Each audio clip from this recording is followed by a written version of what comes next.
Okay, so the last section, we converted our project into a 3D project. Now we're moving on and we're going to deal with stacking order and blending. Stacking order is important because we just want to make sure that we identify what's in the foreground versus what's in the background. And I think the puncher should be in the background. So stacking order matters. We're going to take that to the bottom underneath the other. That way his punch is kind of hidden so that we don't see the air punch as much.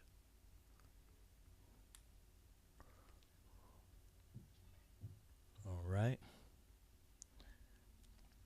We're also going to put the ghost on top just to see how that looks.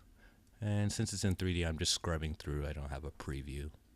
So we'll punch.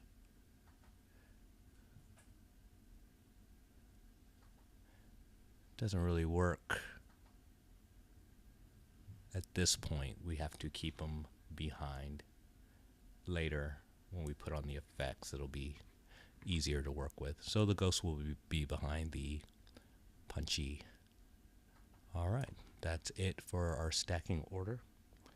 Now, blend modes. Go ahead and toggle. In order to get to those columns and those switches, you have to toggle your switches.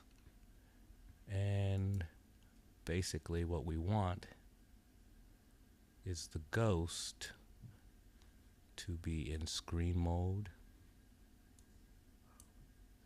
And now we can move the ghost to the top. If you notice, I move the ghost to the top of the stacking order. And we're using screen mode, which makes the ghost a little more transparent or a little more ghostly. I like that. Let's go ahead and experiment with some other blending modes. So we also have overlay. Nope, does not look like a ghost. We also have multiply. No, doesn't work. We have lighten.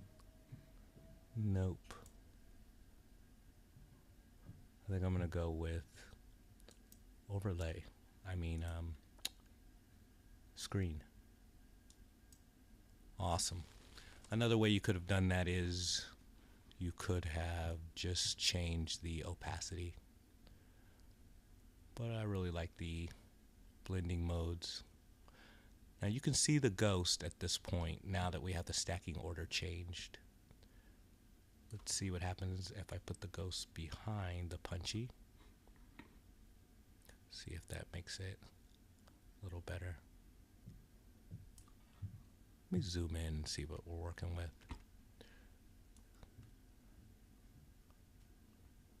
Okay, there we go. We have our ghost with the effects on it. All right, you can put another effect on. So we just changed that layer by using a blending mode. Not truly an effect, but just a blending mode. And blending modes basically deal with how each layer interacts with the layers next to it or underneath. Okay, so our next effect that we'll slip on is our glow effect and see what that does.